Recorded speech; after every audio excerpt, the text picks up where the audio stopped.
앞서서 글로벌 증시의 동향을 보셨는데 오늘도 미국은 사상 최고치를 경신을 했습니다. 연간 기준으로 보자면 S&P 500 지수 19.67% 오르면서 연일 사상 최고치를 경신하고 있고요. 다우존스 산업 지수는 연간 기준으로 무려 23.52% 오름세를 나타내고 있습니다. 하지만 우리 증시의 성적표를 보자면 참 초라하기 그지없습니다. 코스피 지수 연간 기준으로 2%의 오름세, 코스닥은 거의 제자리 걸음 0.21%의 오름세만을 보이고 있습니다. 특히나 개인 투자자의 비중이 높은 코스닥 시장, 최근 부침이 심하기 때문에 개인 투자자, 라이온 투자자 여러분들 마음고생이 심하실 텐데요. 저희가 오늘 하루 종일 코스닥 특집으로 준비를 했습니다. 먼저 첫 번째 특집 코너입니다. 체력 한계, 코스닥 반전을 기다린다. 오늘 함께해 주실 분은 유한타증권 금융센터 선릉지점의 박세진 지점장이십니다. 어서 오세요. 네, 안녕하세요. 네, 저희가 코스닥 시장에 대해서 오늘 주제를 또 세세하게 정해서 지점장님과 함께 하실 텐데요. 먼저 첫 번째 주제 화면으로 만나보겠습니다. 예, 오늘 하루 종일 코스닥 네, 코스닥 시장 개인 투자자의 왜 무덤이 됐나 이 부분을 첫 번째 주제로 준비를 했는데 그 부분에 대해서 계속해서 도움 말씀 주시죠. 네, 오늘 코스닥 시장 전반적으로 하루 종일 특집으로 다룬다는 말씀을 들었습니다. 네. 그래서 저희도 원래는 글로벌 시장부터 시작해서 조금 더 큰 그림을 보면서 저희가 준비를 하는 코너지만 오늘은 코스닥 시장에 한정해서 사실 지금 시장을 가장 참여하는 주체들이 어려운 부분도 이 코스닥 시장에 있어서의 대응이라고 좀 생각이 들고요. 이 부분에서의 변동성이 어느 때보다 지금 커져 있는 상황이기 때문에 사실 우리한테 가장 중요한 이슈이기도 합니다. 네, 그래서 그렇죠. 오늘 특집의 첫 포문으로 본의 아니게 제가 열게 됐는데 네. 어쨌든 쭉 정리를 한번 한다고 생각하시고 같이 고민을 해주시면 좋을 것 같아요. 네. 코스닥 투자 때문에 개인들의 무덤이다. 굉장히 지금 코스닥 투자에 있어서 개인들의 피해가 급증한다. 이런 이야기들이 이제 뉴스상으로도 또 흘러나오기 시작했습니다. 그렇죠. 6월 말부터 우리가 미중 G20 정상회담을 앞두고 빅 이벤트를 앞둔 시점부터 사실은 이제 코스닥에서 주요 제약바이오 종목들의 파열음이 크게 나오기 시작을 하면서 이미 투심이 좀 불안하다라는 부분을 저희가 확인을 했었는데 네. 어느 정도 좀 시장이 좀 반등을 모색하는 국면에서도 여전히 하락 반동성이 너무 크다라는 거죠. 어제 시장에서도 사실 막판 반전에 성공은 하긴 했습니다만 장 초반부터 사실 시가총액 상위 대형주들이 끌고 방향성을 좀 잡아주는 가운데서도 여전히 좀 코스닥 시장은 균열이 좀 남아있는 모습들 계속 보여줬다라는 부분. 그리고 가장 좀 불안한 부분은 이런 지금의 사실 악재들은 상당 부분 이제 노출이 됐다라고 보여지지만 이것들이 반전이 어떤 계기로 마련이 될 수 있을까에 대해서 사실 아무도 확신이 없다라는 거. 참여 주체들이 확신을 하지 못하는 시장에 대해서 당연히 베팅은 소극적이 될 수밖에 없는 상황이고요. 네. 그럼 연말로 갈수록 지금 어려운 이벤트들이 남아있는 코스닥 시장의 파해법을 어디서부터 찾아봐야 되나 그건 고민이 필요할 것 같아요. 그래서 지금 상황을 먼저 좀 살펴봐야 될 것 같습니다. 코스피랑 코스닥 지수 추이를 살펴보면 사실 전체적으로 우리가 지금 체감하는 것과는 다르게 코스닥 지수 자체만 보면 사실 코스피 대비해서 그렇게 나쁜가 싶어요. 사실 하지만 이제 우리가 이제 극단적으로 고통을 겪었었던 6월부터 최근까지의 기간을 보면 이 코스닥의 하락폭이 코스피의 하락폭을 크게 상회한다라는 부분을 볼 수가 있습니다. 그러다 보니까 연간 기준으로 봤을 때 사실 연초의 랠리의 주역도 어떻게 보면 코스닥이었거든요. 그러다 보니 이제 5월 넘어서부터 이제 급격하게 반전되면서 하락되는 이제 코스닥의 지수 흐름은 처음으로 6월부터 코스피 대비해서 이제 마이너스로 전환이 되기 시작을 했다라는 건 잘 알고 계실 겁니다.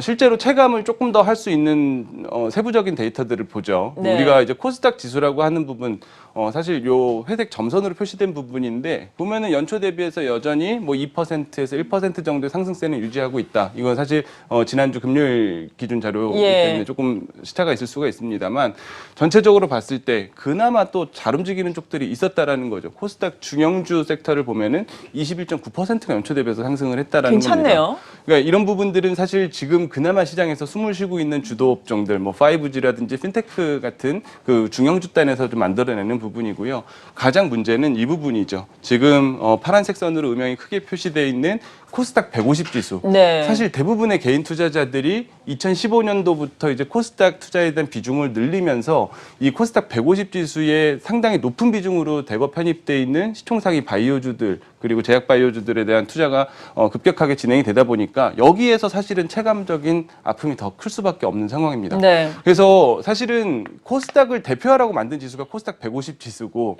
조금 더 용이하게 그러니까 개별 종목의 변동성을 좀 최소화하면서 시장 그 지수 자체를 좀 추종하기 용이하도록 구성된 지수가 코스닥 150 지수인데 역설적으로 올해 같은 경우에는 코스닥 지수 자체보다 훨씬 더 반대 방향으로 큰 변동성을 보이면서 지수를 못 쫓아가고 오히려 손실이 누적되는 그런 결과가 좀 나오고 있어요. 이 부분은 ETF를 투자하시는 분들한테도 굉장히 중요한 이슈가 될 수밖에 없습니다. 네. 대부분 우리나라에서 지금 현재 거래되고 있는 그 코스닥 그 지수를 기반으로 한 ETF들은 사실은 코스닥 150 지수를 기반으로 한 그 기초자산을 구성을 하고 있기 때문에 여러분들 거래하시는 ETF들 제목 보시면 종목명을 자세히 보시면 대부분 코스닥 150 ETF, 네. 코스닥 150 레버리지 ETF 이런 식으로 좀 그 제목이 구성되어 있다는 걸 보실 수가 있어요. 어떤 부분이냐? 코스닥 150 지수 그 전체적으로 이제 시가총액 상위 그리고 거래량 기준으로 해서 150 종목을 추려서 대표 지수로 좀 산정을 하겠다라는 건데 네. 사실 그 코스닥 시가총액 상위 1위부터 10위까지만 보더라도 뭐 헬릭스미스, HLB, 셀트론 헬스케어부터 시작해서 10개 중에 6개가 바이오입니다. 그렇죠. 그러다 보니 그 최근에 진행됐었던 바이오들의 급락 이 부분을 사실 코스닥하고 당연히 떨어뜨려서 생각할 수가 없는 부분이에요. 그러다 보니까 실제로 이제 코스닥 지수의 흐름과 제약 지수의 흐름 2018년부터 현재까지 진행되는 그림 보면은 이건 뭐 같은 차트라고 봐도 무색할 정도로 그냥 방향성은 완전히 일치하는 수준이라고 네. 보는 거죠. 그래서 지금 코스닥이 왜 이렇게 힘든가를 규명하는 것은 어렵지 않습니다. 그 대표 선수격인 제약바이오가 어렵기 때문이고 지금까지 이제 이런 부분들의 공백을 좀 메꿔줄 만한 이제 대체 투자처로 좀 부상할 만한 부분들의 시가총액은 아직 체력이 너무 작다. 그래서 대안 투자가 좀 성행할 수 없다라는 부분 그리고 전반적인 정책에 대한 부분들이 처음에 이제 좀 열심히 나왔던 부분들과는 다르게 점점 갈수록 좀 슬로우해진다라는 거 그리고 오히려 하반기에는 코스닥 수급에 조금 더 부정적인 요인이 될 만한 요인들이 부각되고 있다라는 거 크게 좀 세 가지 섹터로 좀 나눠서 그 하나씩 좀 풀어서 말씀을 드려보면 좋을 것 같아요. 네, 그렇군요. 이러한 부분에 대해서 저희가 계속해서 도움 말씀을 드리겠습니다. 일단 코스닥보다 지금 코스닥 150 지수가 상당히 언더퍼폼, 그러니까 안 좋은 양상을 보이고 있는 것이 개인들의 투자 심리에도 영향을 미칠 것 같고 여기에서 높은 비중을 차지하는 제약 바이오가 문제인데 두 번째 주제로 알아봅니다. 제약 바이오주 코스닥 중심을 흔든다 두 번째 주제로 준비를 했습니다. 제약 바이오 앞서서 보신 것처럼 업종 지수 상당히 가파르게 또 하락세를 나타내고 있어요. 지난해 고점 대비해서는 뭐 거의 반토막이 났고 어떻게 봐야 될까요? 단기적으로는 이제 기대할 수 있는 부분은 코스닥이 살아나려면 뭔가 새로운 그 스타 업종, 스타 섹터가 나타나면서 지금까지 좀 중심에서 이끌어줬었던 제약바이오를 대체한다라고 하는 게 제일 베스트 시나리오가 될 수 그렇죠. 있겠지만 사실은 지금 이미 시가총액이 조 단위 이상으로 크게 몸집이 불어나 있고 상당 그 시총 비중의 대부분을 차지하고 있는 현재의 상황에서 급격한 게임 체인저의 등장을 기대하기는 사실 어렵습니다. 그러다 보니까 사실 어느 정도는 코스닥 지수, 코스닥 투자에 어느 정도 매기가 다시 돌기 위해서는 바이오의 반등이 사실 필요한 부분이에요. 그래서 지금까지 이제 또 HLB 관련된 이슈들이나 이런 부분들이 올해 상장 스케줄이 대거 앞두고 있는 이제 주요 제약 바이오 업체들, 특히 이제 신약 개발사들의 주가를 크게 훼손하는 결과로 좀 나타났는데 네. 조금 더 크게 놓고 보자면 일단은 우리가 물론 코스닥을 투자하면서 실적이라든지 펀더멘탈을 기대하고 밸류에이션에 근거한 투자를 하는 사람들이 많지는 않습니다. 그렇죠. 이건 외국인들도 마찬가지고 사실은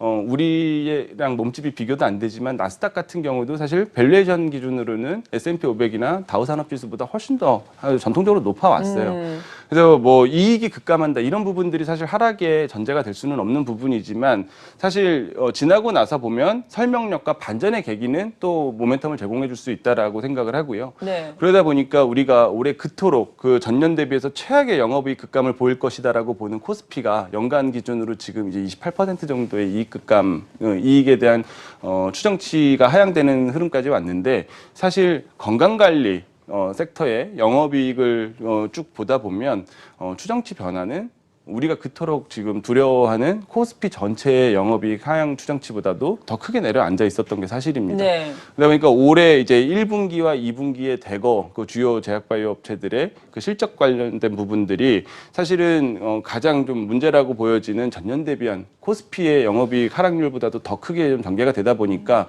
실적 부분에서는 사실 아예 코스닥한테 기대가 없었다라는 거. 실적에 대한 기대가 없으면 자연스럽게 모멘텀과 이슈에 대해서 시장의 관심은 더 급증할 수밖에 없는 부분인데 어쨌든 그 부분마저 훼손이 됐기 때문에 6월, 7월 그런 움직임들이 나왔다라고 보는 거고요.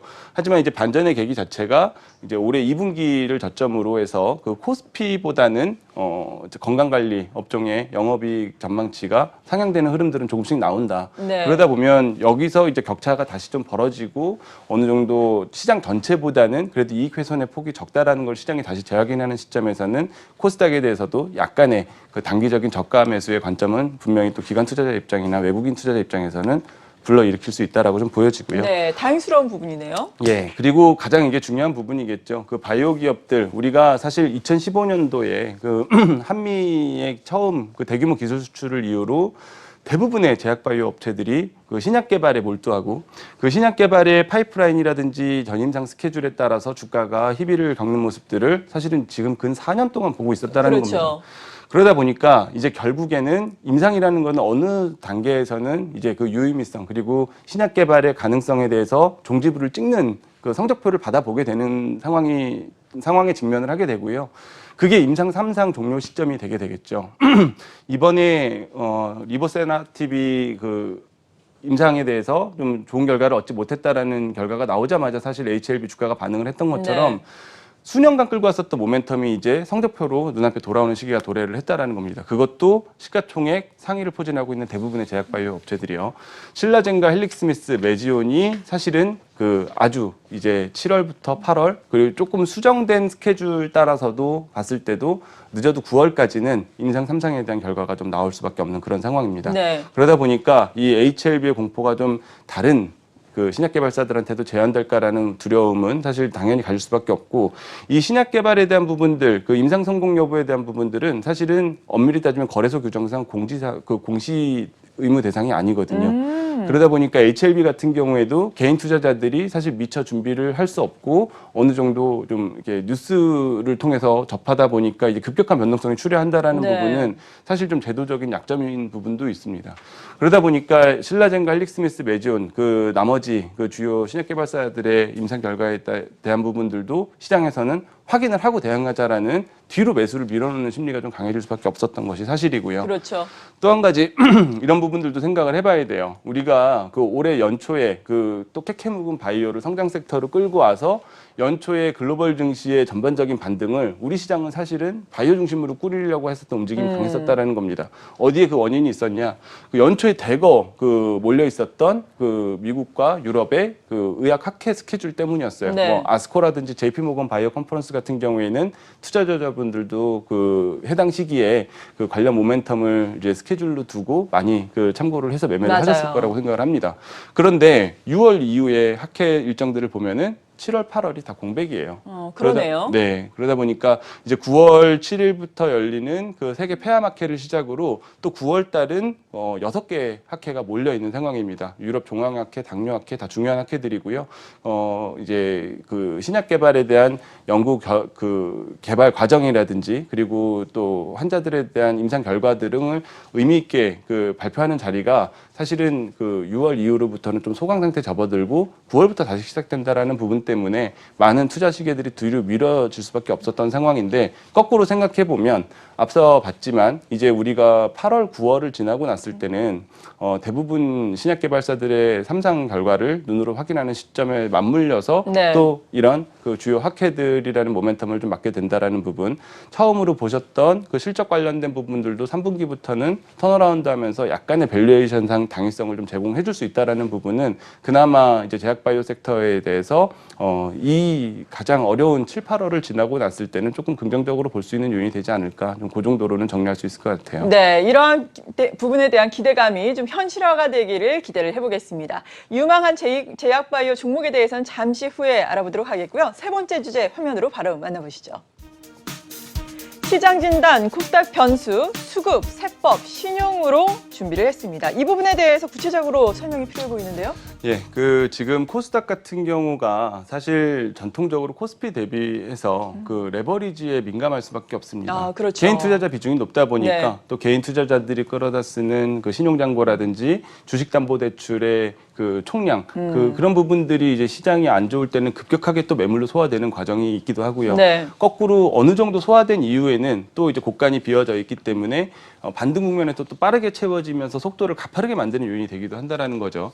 그렇기 때문에 이 시총 잔고에 대한 부분들, 그 신용 잔고에 대한 부분들은 레벨이 중요합니다, 사실. 그래서 절대 금액보다도 지금 시총 대비해서 얼마나 많은 비중이 좀 차지되고 있나를 좀 봐야 되는 부분인데, 사실 그 신용잔고 코스닥만 살펴보면은 5조 6천억 정도가 지금 기록이 돼 있는 상황이에요. 네. 이 수치만 놓고 봤을 때는 뭐 아주 크다라고 볼 수는 없지만 사실 2018년 이후로 지금 코스닥 전체 지수의 시가총액은 쪼그라들어 있는 상태 아니겠습니까? 그러다 보니까 작년 대비해서 시가총액 신용잔고가 어느 정도 수준으로 5조 중반대로 유지가 된다라고 하더라도 지금 시가총액 대비해서 신용잔고 수준은 사상 최고치 수준을 근접을 하고 있다라는 그러네요. 거죠. 이게 어느 정도 지난주와 이번 주에 매물을 맞고 어디까지 소화되느냐가 사실 좀 관건이라고 보여지고요. 앞서서 저희가 제약바이오단에서 좀 살펴봤던 것처럼 상당수의 개인 투자자들이 그 레버리지를 쓰고 들어가 있었던 종목들에서 파열음이 나오면서 지금 우르르 매물이 쏟아져 나온 상황이기 때문에 네. 이 부분이 얼마나 소강 상태로 만들어진 후에 이제 수급적인 손바뀜이 나올 수가 있냐는 사실 체크를 안 할 수가 없는 부분입니다. 그래서 사실 우리가 앞서 짚어주셨던 지금 외부 요인으로, 그러니까 시장 내적인 기업들의 이익과 전반적인 스케줄과 관련돼 있지 않은 그 시장 외부에서 좀 충격을 줄 수 있는 요인으로 이제 신용 관련된 부분, 그리고 이제 세법 관련된 부분과 수급 관련된 부분을 짚어볼 건데, 일단은 이 신용잔고 관련된 부분들은 최고치는 좀 이제 그 극점은 좀 지나가는 상황이다. 그래서 네. 여기서 쏟아 나온다고 그랬을 때는 다시 재차 사상 최고치를 건드리기 전까지는 빠지는 것보다는 어느 정도 채워가는 과정들이 오히려 좀 유력해질 거기 때문에, 물론 이게 어디까지 소강이 될지는 같이 확인을 해봐야 되겠습니다만, 지금부터 이제 더 큰 뇌관으로 터질 부분으로 보지는 않아도 되는 상황이라고 좀 보여지고요. 네. 어느 정도의 조정은 더 필요하다라고 보여집니다. 또 한 가지 이제 수급 관련된 부분들을 생각을 안 할 수가 없는데, 그 작년도부터 이제 가장 좀 코스닥 수급에서 주요하게 들어왔던 부분 중에 하나가 그 정부의 벤처 활성화를 등에 업고 그 시장에 강하게 좀 출시됐었던 코스닥 벤처 펀드에 대한 부분입니다. 네. 이게 왜 수급적인 악영향을 미칠 수밖에 없냐면, 이 코스닥 벤처 펀드는 결과적으로 신규 상장한 공모주의 우선 배정 비율을 높이기 위한 그 자산 구성을 할 수밖에 없거든요. 그 가장 좋은 방법은 그 코스닥이나 코스닥 내 벤처 사업부에 속해 있는 기업들이 발행한 CB와 BW에 투자를 하는 게 사실은 코스닥 벤처 펀드 주요 운용원이었습니다. 그러다 보니 실제로 CB 같은 경우가 2018년과 2019년만 살펴보더라도 발행 건수 기준으로는 323건, 네. BW 기준으로는 190건이고요. 무려 CB 같은 경우에는 이제 4조 원 단위의 CB와 BW가 좀 발행이 됐다라는 겁니다. 이것의 의미에 대해서도 좀 부가적으로 설명을 해주시면 좋을 것 같아요. 이제 전환사채와 신주인수권부 사채인데요. 네. 그렇게 되면 그 사실 이 323건의 신규 발행된 채권에서는 우리가 일반적으로 채권을 투자했을 때 얻을 수 있는 표면금리라는 부분, 당연히 이제 채권은 뭐 정기예금처럼 이제 일정 부분의 기간이 지나면 이자를 받게 되잖아요. 그렇죠. 0%입니다. 아. 대부분이 0%였어요.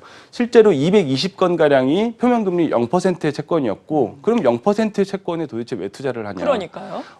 이게 주식으로 교환할 수 있는 권리가 포함되어 있는 전환사채들이거든요. 그걸 전환사채라고 하고요. 네. 그러다 보니 이제 일정 기간이 지나고 주가가 좀 하락을 하게 되면 정해진 가격으로 주식을 전환할 수 있는 권리가 포함되어 있는 이 채권이 그때 비로소 투자 가치가 생기는 그런 그 개념이라고 생각을 하시면 됩니다.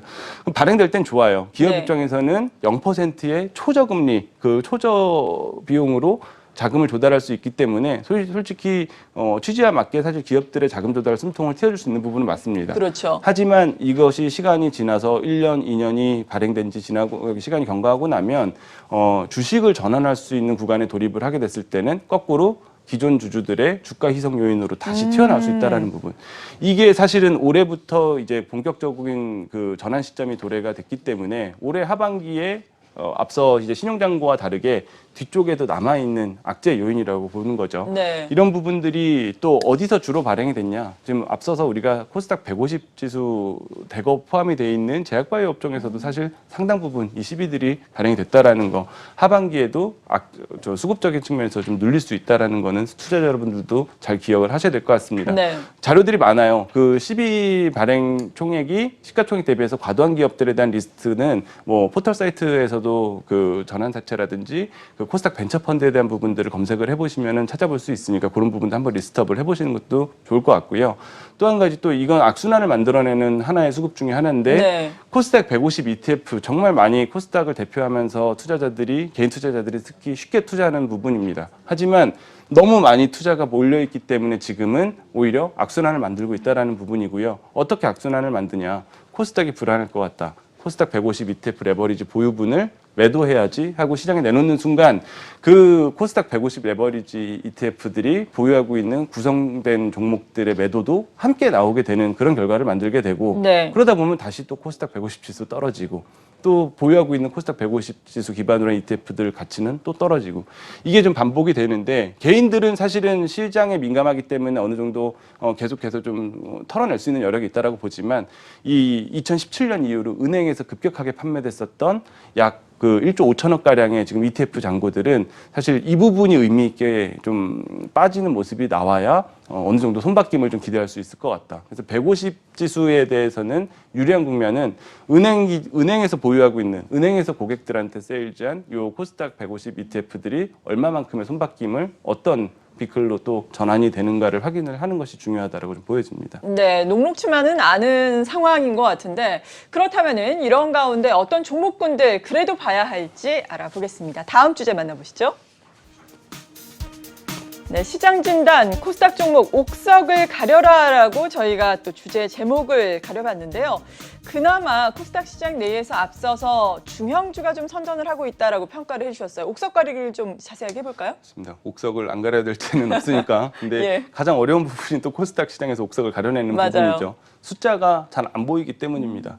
그래서 우리가 코스닥 시장에서는 늘 옥석 가리기라는 타이틀이 부재로 달려 나올 수밖에 없는 상황인데 네. 그거를 조금 더 그 실적 외적인 관점에서 볼 때 전체적으로 옥석 가리기를 내가 잘할 수 있냐 없냐를 떠나서 옥석 가리기가 조금 더 용이한 시장이냐 아니면은 안개 속에서 돌멩이 잡듯이 잡아야 되는 시장이냐는 외부적인 요인으로 살펴보는 것도 가능하죠. 네. 어떤 부분이냐면 이거 사실 뭐 미신 같은 얘기지만 코스닥 중소형주들은 사실은 홀수회와 짝수회의 수익률이 엄청나게 차이가 납니다. 신기하네요. 네, 언제부터 집계를 한 거냐면 예. 2000년도부터 작년까지 집계를 한 거기 때문에 근 18년 동안의 평균이죠. 집계가 예. 된 부분이에요. 그래서 실제로 코스닥 지수만 놓고 보더라도 짝수에는 평균적으로 마이너스 21.3%, 홀수에 올해가 홀수이지 않습니까? 27.2%. 그러면은 근 50%의 수익률 격차를 만들어낸다라는 거죠. 네. 이 그림만대로만 봤으면은 올해는 사실 되게 좋은 해에 포함이 돼야 그러게요. 되는데 사실 2000년도 이후부터 홀수해 코스닥 지수가 마이너스로 마무리된 적은 단 한 번밖에 없어요. 2011년입니다. 왜 그러냐면 근거가 있거든요. 2000년도 이후에 짝수에는 항상 사고가 많이 일어났어요. 네. 08년 금융위기, 02년, 04년도 다 엄청나게 부정적인 시장이었고요. 그리고 연중 같은 경우에 또 긴축을 썼던 해도 10년, 12년 뭐 이런 해도 네, 이게 그러네요. 짝수에서 사고가 항상 일어났고 홀수에서는 전년도의 부진함을 완화적인 정책으로 좀 풀어내는 제스처들이 나오면서 이런 극단적인 결과들이 나왔다라는 겁니다. 결국에 이 홀수의 짝수에는 그냥 홀짝 그 믿음에 대한 미신이 아니라 네. 연준의 정책 그리고 전체적인 시장의 유동성 환경하고 밀접하게 영향이 있다라는 건데 지금의 환경은 사실 방향 자체는 이쪽에 맞다라는 거거든요. 예. 다르지 않다라는 겁니다. 평년과. 그리고 앞서 살펴봤던 것처럼 실제로 월별로 보면은 아까 저희가 그 코스닥 150 지수의 상대적인 더 큰 하락을 보여드리기 위해서 이 자료를 인용을 했지만 또 한 가지 의미 있는 데이터를 볼 수 있는 부분은 5월을 제외하고는 코스닥 중소형주는 이 어려운 상황에서 단 한 번도 빠지지 않았다. 네. 마이너스 수익률을 기록한 적이 단 한 번도 없다라는 거고요. 그러다 보면 올해의 컨셉은 코스닥이 사실은 전반적으로 이 금융 완화 그리고 유동성이 풍부한 지금의 환경에서 딱히 분리할 것도 없어 보이는데 그 안에서의 명확한 컨셉은 연초부터 좀 확실했다. 코스닥 중소형주였다라는 겁니다. 그래서 이 부분을 이제 앞으로도 앞서 보셨던 것처럼 9월 달에 대거 이제 학회들이 좀 예정이 다시 될 때까지, 그리고 주요 바이오 기업들의 3상 임상 결과가 어느 정도 시장에서 눈으로 확인되기 전까지는 제약바이오의 그 엄청나게 드라마틱한 반전은 좀 어렵다라고 인정을 하는 것이 맞다라고 보면, 그 나머지 그 빈 시간, 그 공백 기간 동안에는 지금까지 눈으로 보여주고 있었던, 그리고 추세를 굳건하게 만들고 있었던 코스닥 중소형주, 그 안에서도 코스닥 내에서 저퍼주로 분류되고 있었던, 네. 대표적으로는 코스닥을 우리가 성장주 투자 목적으로 진행을 하지만 이 안에서들의 가치주들은 사실 국면마다 재미가 없기도 하고 시장을 아웃퍼폼하기도 합니다. 지금이 그런 상황이거든요. 근데 이 상황에서의 공통점을 살펴보니 삼성전자의 주가와 일치해서 가는 부분들이 있더라. 이건 어떤 의미겠습니까? 이 우리가 코스닥 시장 내에서 저퍼, 그리고 가치주로 분류하고 있는 기업들, 그나마 이익 모멘텀이 살아있는 기업들의 대부분이 이 IT 기업의 그 전방 산업의 그 낙수 효과를 볼 수밖에 없는, 그리고 투자에 대한 모멘텀이 강하게 반영될 수밖에 없는 IT 장비주들이라든지 네. 그 전반적인 뭐 5G도 사실 마찬가지라고 봐야겠죠. 그러다 보니까 올해의 컨셉은 사실 익숙한 것에서 벗어나서 자꾸 사실 새로운 것에 도전하는 코스닥의 투자 모멘텀이 좀 필요하다라고 보여지고요. 5G는 사실 이제 한 차례 어느 정도 큰 그림은 다 만들어놨다라고 보여집니다. 그렇게 보면 지금부터 또 의외로 반전의 계기를 모색하고 있는 반도체 관련된 그리고 OLED 관련된 코스닥 장비주들에 대한 그 실적적인 부분들, 그리고 밸류에이션의 부분들이 대한 부분들이 다시 한번 환기를 만들어낼 수 있는 시점이라고 좀 보여지고, 또 한 가지 성장과 그림이 남아있는 쪽을 계속해서 타진을 한다라는 관점을 봤을 때는 월초에 말씀드렸었던 핀테크 관련 업종들, 뭐 PG 사업체라든지 신용평가사라든지 이런 부분들은 이제 규제 완화와 더불어서 우리 시장에서 아직 시작도 안 한 섹터거든요. 그래서 계속해서 우리가 코스닥 전체적인 부분을 코스닥은 안 되라고 버려둘 필요는 없다라고 보여집니다. 여기까지 온 이상은 네. 특별히 더 그렇다라고 보여져요.